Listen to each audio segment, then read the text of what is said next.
మన దగ్గర కొన్ని ప్రూఫ్ ఆఫ్ కాన్సెప్ట్స్ ఉన్నాయి. Hyderabad is a proof of concept. ఎన్నేళ్ళు మొత్తం కలిసి 25 ఏళ్ళు కూడా కాలేదు. అంటే మనం స్టార్ట్ అయ్యింది 95లో స్టార్ట్ చేసాం. ప్రిపరేషన్ అవన్నీ అయిన తర్వాత కొద్దిగా పికప్ అయ్యింది. అక్కడి నుంచి విజన్ డాక్యుమెంట్ తయారు చేసాం. అనేక సంస్కరణలు కానీ అనేక ఇనిషియేటివ్స్ తీసుకున్నాం.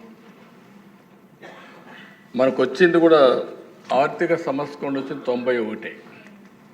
టెక్నాలజీ రెవల్యూషన్ వచ్చింది early 90s. Internet revolution bill gates innovate చేసింది 91, 92 ఆ ప్రాంతంలో వచ్చాడు. మనం 95 నుంచి మనం కూడా స్టార్ట్ చేసాం. ఇక్కడ ఎందుకు ఈ విషయాలన్నీ ఆలోచించినప్పుడు దిశ మనం కూడా గుర్తుపెట్టుకోవాల్సింది, మన ప్రజలకు ఏం చేయాలని మనం ఆలోచించినప్పుడు ఒక పబ్లిక్ పాలసీస్ క్రియేట్ చేసే అవకాశం మనందరికీ ఉంది. ఇక్కడ ఉండే చట్టసభలో ఉండే మీకు అందరికీ ఉంది. ప్రజలకు ఇది మంచిది, P4 మంచిది, ఈరోజు ఇక్కడ అమలు చేసే పరిస్థితికి వస్తాం. విజన్ డాక్యుమెంట్ తయారు చేస్తాం. ఇందులో కొన్ని పాలసీలు తీసుకురావాలంటే తీసుకొచ్చే పరిస్థితులు ఇక్కడ ఉంటాం. ఈ అవకాశం వేరే వాళ్ళకి రాదు. దీన్ని ఆధారం చేసుకొని బిజినెస్ పీపుల్ కానీ, ఇండస్ట్రీ కానీ, సమాజం కానీ మనల్ని ఫాలో అయ్యే పరిస్థితి వస్తుంది. ఈరోజు 25 సంవత్సరాల దిశ నేను గర్వంగా చెప్పగలుగుతున్నా. ఊరికి పోయి చెప్పేవాడిని, మీ పిల్లల్ని బాగా చదివించండి. చదివిస్తే లాభం ఏంటని ఆలోచించినప్పుడు మీరు 20 ఎకరాలు, 30 ఎకరాలు, 50 ఎకరాల భూమి ఇవ్వాలనుకుంటున్నారు. ఈ భూమి వల్ల లాభం లేదు. ప్రయోజకుడైతే 100 ఎకరాలు కాదు 1000 కోట్ల రూపాయలు సంపాదిస్తారు. Sky is the limit. అప్రయోజకుడు వేస్తే మీరు ఇచ్చింది తాగేసి మొత్తం పోగొట్టుకుంటాడు మీ కళ్ళ ముందరనే. మీరు మీ పిల్లలకి ఇవ్వాల్సింది విద్య అని చెప్పేవాడిని. ఐఎమ్ ప్రౌడ్ టు సే ఆ దిశ ప్రజల్లో కూడా చైతన్యం. ఆ రోజుల్లో ఊర్లో ఉండేవాళ్ళు టౌన్స్కి వచ్చారు. పిల్లల చదువు కోసమే టౌన్స్కి వచ్చి చదివించారు. ఐటీ మాట్లాడితే ఐటీ చేయించారు. ఆ రోజు నేను చెప్పిన మాట నిన్న కూడా ఒక ఆయన అన్నాడు, మీరు చెప్పితే నేను విన్నాను, మీరు డబ్బులు కూడా ఇచ్చారు, పంపించాను.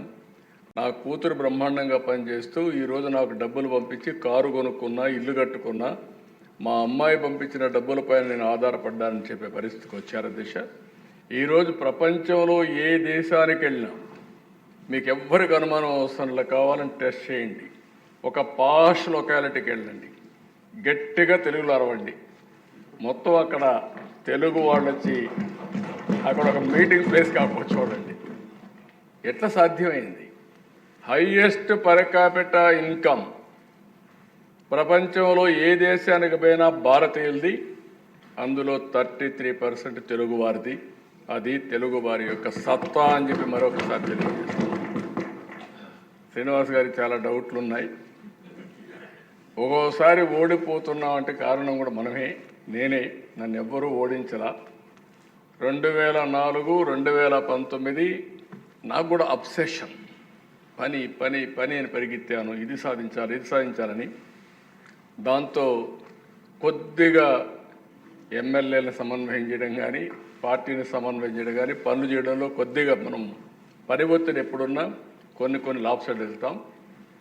ప్రజల సమస్యలు తాత్కాలికంగా ఏమున్నాయో ఆ సమస్యలన్నీ పరిష్కారం చేస్తూనే, దీర్ఘకాలికంగా ఏం చేయబోతున్నా వాళ్ళకి చెప్పుతూనే వాళ్ళను కూడా భాగస్వాములు చేయగలిగితే ఎప్పుడూ గెలుపు ఉంటుంది. అందుకే నేను చెప్తున్నా, సూపర్ 6 చెప్పాం.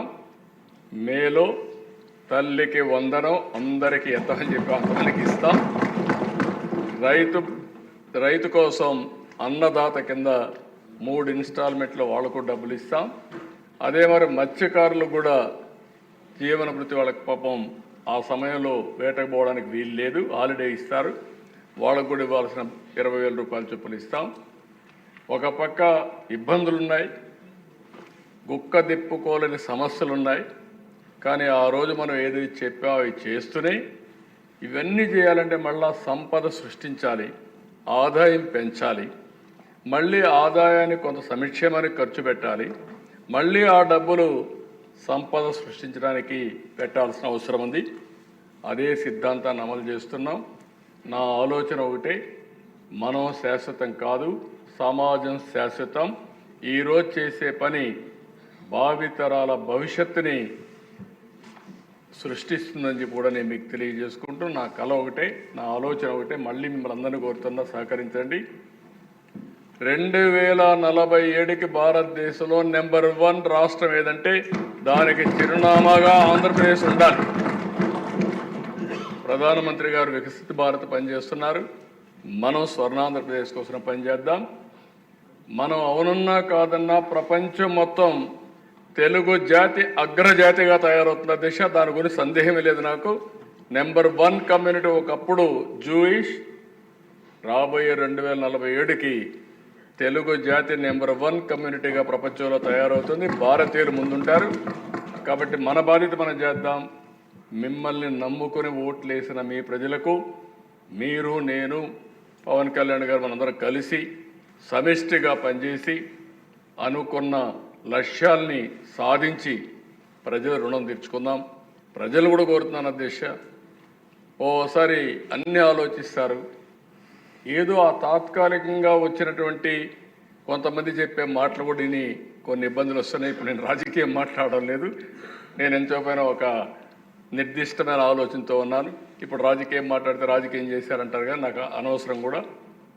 మంచి రాజకీయం, మంచి పరిపాలన, ప్రజలకు మేలు చేస్తే ఆ మేలుని మనం చెప్పగలిగితే శాశ్వతంగా ప్రజలు మనతో ఉంటారని నా విశ్వాసం.